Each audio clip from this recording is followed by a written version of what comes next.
셋, 둘, 하나. 안녕하세요, 도레입니다. 굉장히 핫한 아이템이죠. 갤럭시 Z 플립이 있습니다. 저도 제가 또 갤럭시 폴드를 실제로 사용하고 있지 않겠습니까? 그래서 1세대 폴드하고 어떤 점이 조금 다른지, 이 제품을 어떻게 사용했는지 오늘은 여러분들에게 말씀을 드리려고 합니다. 자, 그리고 여기 있는 갤럭시 Z 플립은 SK텔레콤을 통해서 무상 대여를 받아 이렇게 리뷰를 하고 있습니다. 네, SK텔레콤 감사드립니다. 또 여기 있는 갤럭시 Z 플립 자급제로 구매하시는 분도 계실 거고, 그리고 다른 통신사를 통해서 구매하시는 분들도 계실 거예요. 하지만 SK텔레콤의 단독 혜택에 대해서 제가 짧게 말씀을 드려보도록 할게요.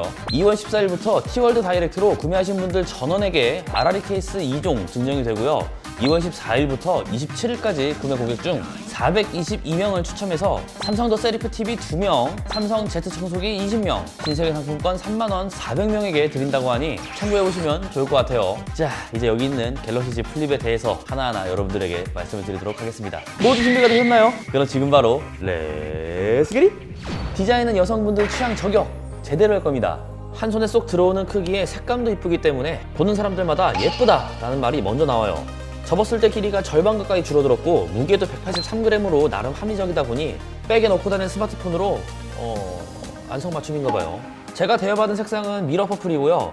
후면 부분과 테두리 부분의 색상이 조금 다르죠. 두 개의 컬러를 사용해서 자칫 잘못하면 단조로울 수 있는 디자인에 활기를 넣어준 모습을 볼 수 있고요. 지문이 묻어있는 게 너무 잘 보이긴 해요. 아무래도 거울처럼 비치는 터라 기존의 스마트폰보다 지문이 조금 더 잘 보이는 건 아쉽네요. 좌측편엔 유심 슬롯이 자리 잡고 있고, 상단엔 통화용 스피커가 있죠. 그리고 우측편엔 볼륨 단자와 지문 인식이 가능한 전원 버튼, 그리고 하단은 타입C, 마이크, 외부 출력 스피커가 자리 잡고 있어요. 오른손잡이 분들의 일반적인 그립감에 맞게 버튼들이 위치한 게 눈에 띄죠.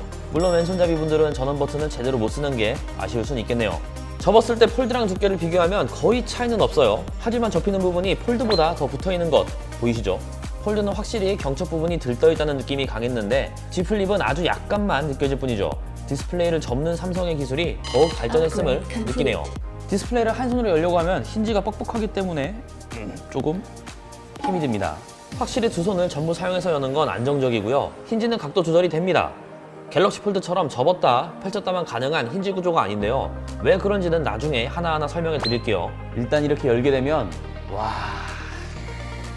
굉장히 긴 6.7인치 디스플레이를 볼 수가 있죠. 이게 21.9 대 9 비율이었던가요? 아무튼 스마트폰들이 점점 길어지고 있는데 Z 플립은 그것보다 더 깁니다.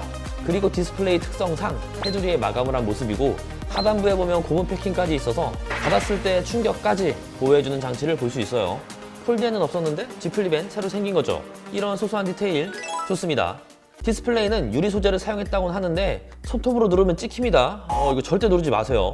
갤럭시 폴드와 비교해서 단단하다는 거지 일반 스마트폰들하고 비교하면 무른 편이에요.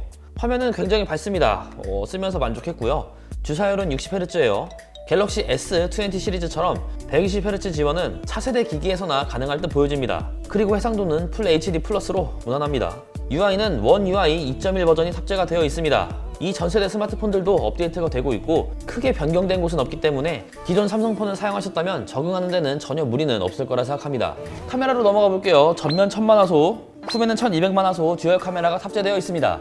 카메라 개수는 부족하고 화소도 줄어들었는데 센서는 더 좋아졌습니다. 확실히 S10, 노트10 시리즈와 비교해서 밝다는 느낌이 들어요. 그냥 1세대 전 모델들과 놓고 비교해보면 단번에 알 수 있습니다. 사진부터 알아볼게요. 일단 주간에 찍은 사진이야 요즘 워낙에 잘 나오기도 하고 크게 얘기할 만한 부분은 없을 것 같아요. 역광 사진으로 찍어도 이 정도로 높은 관용도를 보여줍니다. 후면 카메라는 초광각, 광각으로 사용할 수 있고 0.5배 표준, 2배, 4배, 8배 이렇게 배율을 빠르게 조절할 수 있어요. 물론 핀치점으로도 배율 조절은 가능하죠. 그런데 광각을 초과하여 배율을 조절하면 노이즈가 낍니다. 이거는 마검 카메라가 없기 때문에 감안하셔야 될 부분인 것 같고요. 동영상은 어떨까요? 4K 60프레임까지 지원합니다.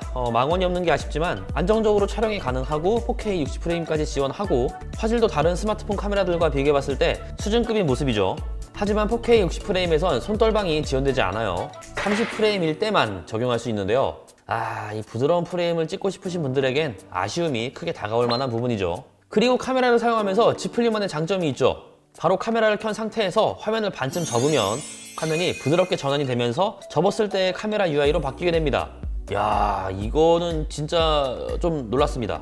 이게 별거 아니라고 생각할 수 있는데 생각보다 엄청나게 활용성이 좋아요. 일단 내려놓고 찍기도 엄청 수월하고 각도까지 조절할 수 있어서 카메라용 삼각대가 필요 없죠. 카메라로 브이로그 찍는다? 이거죠. 그리고 파지도 다양하게 할 수 있는데요. 캠코더를 파지할 때처럼 촬영할 수도 있어요. 오른쪽에 있는 사람이 내 화면을 보는 게 싫을 때도 화면을 접어서 촬영할 수 있죠. 아이 오버하네 뭐 이렇게 하실 수 있는데 스마트폰으로 수분간 촬영해야 할 때 어느 파지법이 편한지 생각해 보시면 스마트폰 카메라를 통해 장시간 촬영하시는 분들에겐 분명 도움이 될 수 있는 부분이라고 생각합니다. 그리고 더 안정적으로 찍을 수 있죠. 그리고 우측 상단의 버튼을 누르게 되면 후면 쪽 알림창으로도 카메라 화면을 볼 수 있습니다. 물론 굉장히 작아요. 어떻게 찍히는지 포커스는 맞는지 이 정도만 확인할 수 있다고 보시면 좋을 것 같아요. 전체적인 카메라 성능은 갤럭시 20 시리즈보다는 아쉽다, 그래도 기본기 정도는 한다 라고 정리하면 될 것 같습니다. 이제 본격적인 성능에 대해서 얘기해 보도록 하겠습니다. AP는 스냅드래곤 855 플러스가 들어갔고 램은 LPDDR4X 8GB, 저장소는 256GB예요. 뭐 전혀 문제없는 스펙이죠. 높은 성능이 필요한 배틀그라운드 모바일을 HDR 그리고 극한 옵션으로 플레이가 가능한데요. 그리고 끊김도 없죠. 또 멀티태스킹을 활용할 수 있는데요. 사용하고 싶은 앱을 2개를 화면에 띄울 수 있습니다. 그리고 비율 조절 또한 가능하고요. 앱들도 빠릿빠릿하게 실행할 수 있고 멀티태스킹을 활용하여 2개의 화면에서 각각 앱을 띄울 때도 전혀 버벅이지 않아요. 게임을 연속 3시간을 넘게 하면서 스로틀링이 걸리지는 않았기 때문에 쾌적하게 사용 가능한 성능이라고 얘기하고 싶네요. 뭐 성능은 이 정도면 좋습니다. 배터리는 3300mAh 용량입니다. 요즘 나오는 스마트폰들이 4000mAh 내외이기 때문에 확실히 배터리 쪽에서 손해를 보는 부분은 있습니다. 배터리 테스트는 배틀그라운드 모바일로 해봤습니다. 저는 항상 이렇게 테스트하죠. 스마트폰 밝기는 100%, 데이터는 와이파이, 가장 많이 사용되는 옵션인 먼화를 극한으로 두고 플레이를 해봤는데요. 100%에서 10%까지 약 3시간 27분을 사용했습니다.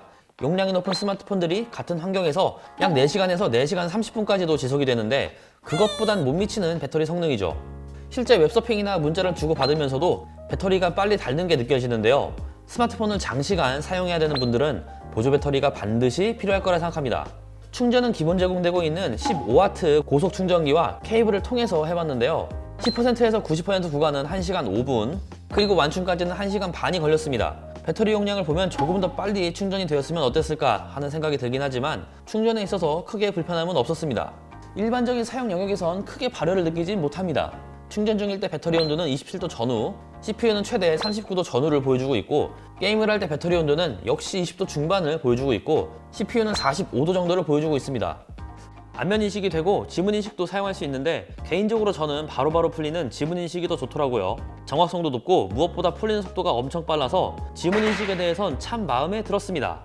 음질 자체는 무난했습니다. 하지만 아래쪽에서만 사운드가 나오기 때문에 스테레오 스피커를 사용하고 있는 다른 스마트폰보다는 조금 작은 소리를 들려주고 있었는데요.